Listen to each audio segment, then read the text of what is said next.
urutan tanda kiamat besar. Sebagai pembuka rentetan kiamat besar, seluruh ulama sepakat bahwa Dajjal adalah tanda pertama. Ia akan keluar dari ufuk timur, wilayah Khurasan. Ia adalah ujian keimanan terdahsyat. Selama 1 tahun, 2 bulan, dan 14 hari, ia akan berkeliling dunia secepat angin. Ia membawa surga dan neraka palsu, mengepung setiap sudut bumi kecuali Makkah dan Madinah yang dijaga ketat oleh barisan malaikat. Lalu Dajjal menghentakkan kakinya di luar wilayah suci tersebut. Bumi berguncang hebat dan orang-orang munafik keluar dari Makkah dan Madinah, bergabung menjadi pengikutnya. Tanda kedua, di saat manusia hampir putus asa, Allah menurunkan Nabi Isa alaihi salam di Menara Putih, Damaskus. 2 malaikat memegang tangannya. Ia membawa pedang dari langit dengan ayat-ayat suci terukir di sisinya. Setelah sholat dan memohon pertolongan Allah, beliau mengejar Dajjal hingga dekat kota Lut, Palestina. Dajjal mencoba mengelak.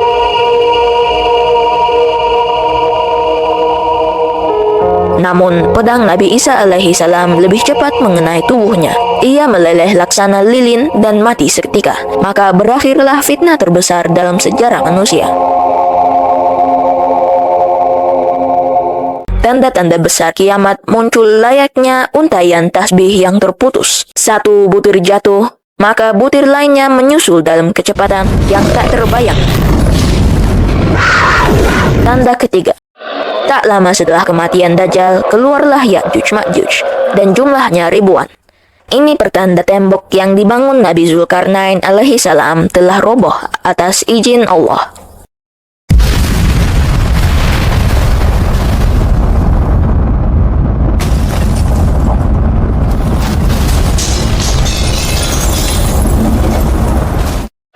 Mereka bertubuh sedikit pendek dengan wajah seperti monster. Mereka menyapu bersih segala yang ada di bumi. Manusia, binatang, dan tumbuhan dibunuh oleh mereka. Kekacauan terjadi di mana-mana. Kota-kota hancur, dan senjata manusia tak kuasa melawan mereka. Dan danau Tiberias pun kering ketika mereka meminum airnya. Nabi Isa alaihi salam dan umat Islam pun terpaksa mengungsi ke Gunung Thur. Dan di sana Nabi Isa alaihi salam akhirnya berdoa kepada Allah meminta pertolongan.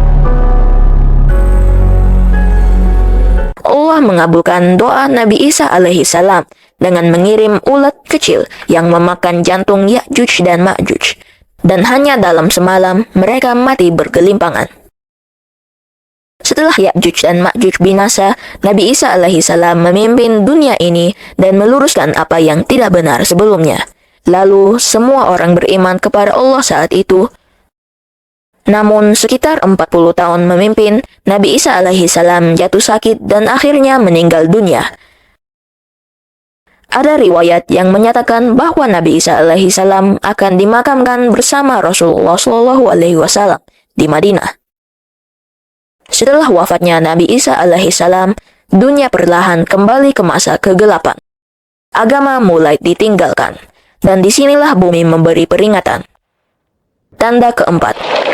Terjadinya gempa dahsyat di daerah timur, kemungkinan di Jepang,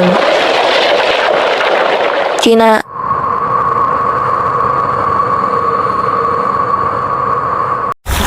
atau Indonesia.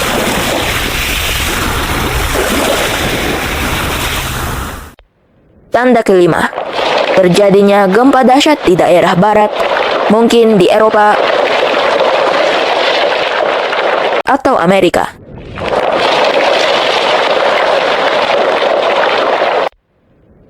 Tanda keenam, terjadinya gempa dahsyat di Jazirah Arab, dekat dengan Makkah.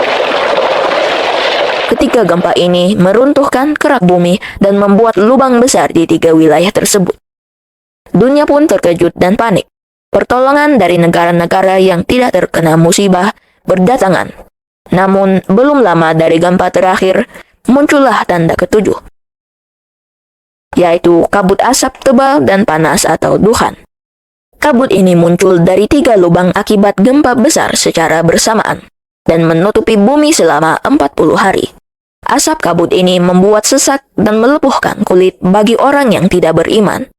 Inilah peringatan terakhir sebelum pintu taubat tertutup untuk selamanya. Bayangkan sebuah fase di mana dunia mencapai titik tanpa harapan.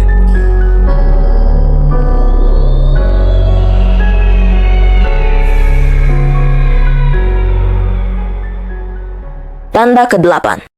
Di suatu pagi yang panjang, matahari akan terbit dari sebelah barat. Rotasi bumi seakan terhenti atau berbalik arah. Inilah momen pintu taubat terkunci. Iman tak lagi bermanfaat bagi orang yang belum beriman, karena saat itu yang ghaib menjadi nyata.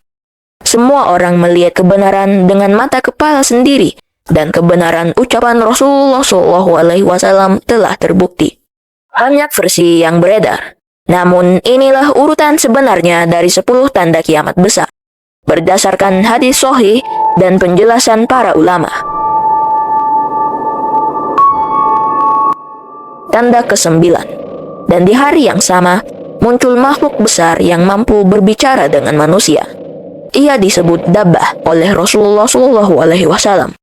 Ia bertubuh besar, membawa tongkat Nabi Musa alaihissalam dan memakai cincin Nabi Sulaiman alaihissalam. Ia memberi tanda pada wajah manusia, memisahkan mana yang beriman dan mana yang kafir. Dan setelah itu, tanda ke-10 atau penutup dari tanda besar kiamat pun tiba. Api besar dari Yaman. Sebuah api raksasa muncul dari lembah di Yaman. Api ini tidak membakar, namun ia bergerak untuk menggiring umat manusia ke tempat yang Allah tentukan. Ia bergerak saat manusia bangun dan beraktivitas, dan berhenti saat manusia beristirahat. Itulah 10 tanda kiamat besar sebagaimana yang disampaikan oleh Rasulullah SAW. Namun kita tidak perlu menunggu saat itu tiba, karena kiamat kecil sedang mendatangi kita. Semoga kita semua termasuk orang-orang yang beriman hingga akhir hayat. Amin.